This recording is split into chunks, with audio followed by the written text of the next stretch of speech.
Ask almost any Godzilla fan what they think of the 1998 Godzilla film, and chances are, well, they'll say it's one of the worst ones ever made.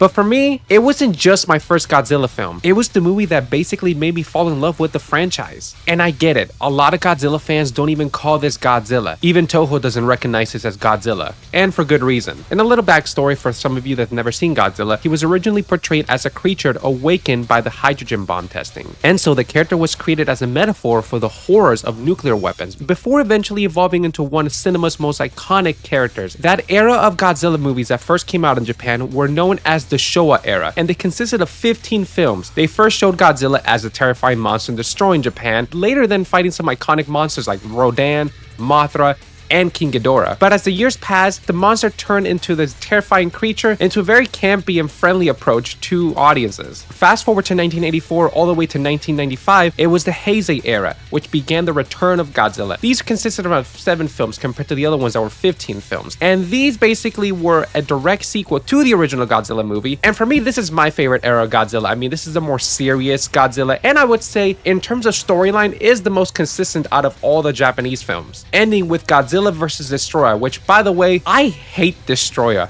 Like, how dare you hurt Godzilla Jr.? That hurt me. And then Godzilla's basically melting and dying slowly. And then lastly is the Millennium Era, which is the Godzilla 2000s films. They consisted of 6 films, and they basically rebooted the franchise, and most of the films almost feel standalone. Godzilla's design always changes, and he always did in the past movies, but the story was never really cohesive, which in 2004 ended with Godzilla Final Wars, and we'll get to that later. Now, after Godzilla vs. Destroyer, TriStar decided to develop an American Godzilla film, something that would have been completely new to the franchise.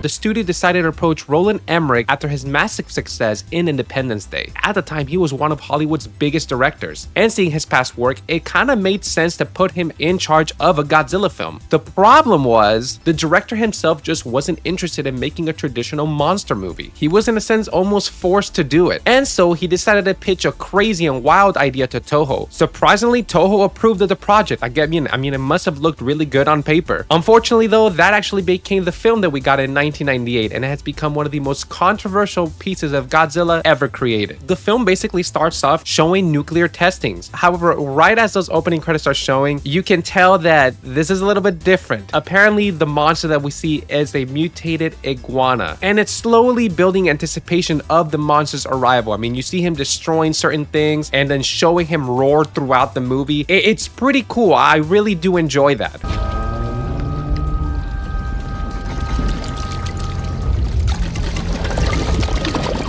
And the first 30 minutes have a pretty good atmosphere towards the movie. And you see, this is where the big differences come, all the way to his design. He doesn't look like your traditional stocky Godzilla. He is more of a reptile, much faster though, very agile. And instead of using his atomic breath, he uses his flame breath, at least in the movie. His roar is also very different. It's more high pitched, but I personally actually enjoyed that.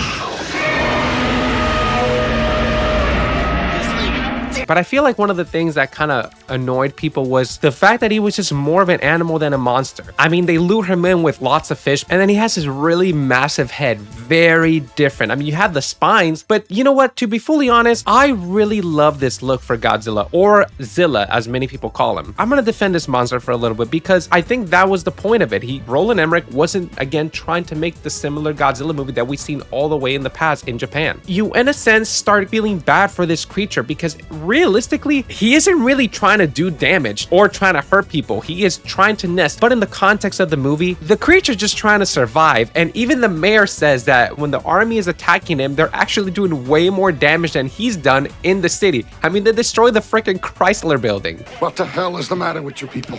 You've caused more damage than that goddamn thing did! And when he does that iconic roar, he doesn't do it in a sense of victory. It's almost a cry for like help and pain.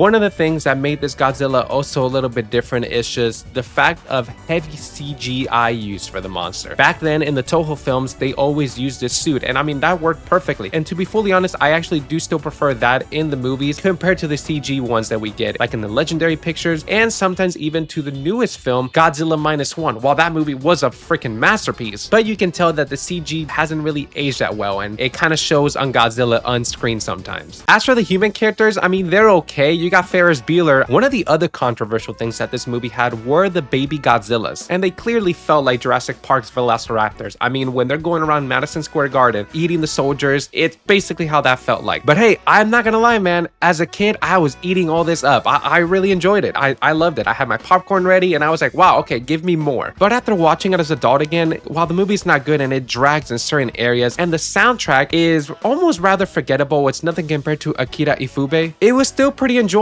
It absolutely had no kaiju battles, and I'm not saying it really needed to, because the original Godzilla didn't have that. I mean, if this was the first one in its series, I mean, I felt like it was appropriate. And this movie by critics and fans was slammed heavily, and I get its criticisms completely, but hey, without it, I would have not been a Godzilla fan. And I think one of the cool things was since they couldn't get a movie out again, they created the animated series, which was a direct sequel to this movie. I mean, it literally picks off in the final moments of the movie. And mind you, the whole recreation is pretty well done. The little egg that survived in the ending of that first film ends up being the main Godzilla, or you could say Godzilla Jr. in this animated show. Right as they're trying to find any of the remaining eggs, Nick finds one of them and it hatches, and it kind of, in a sense, imprints on him and just escapes. And so as the series progresses, he is basically having this Godzilla as a pet and can control him. The show has an awesome intro of then Godzilla just climbing up the Empire State Building and just doing that awesome roar. You know,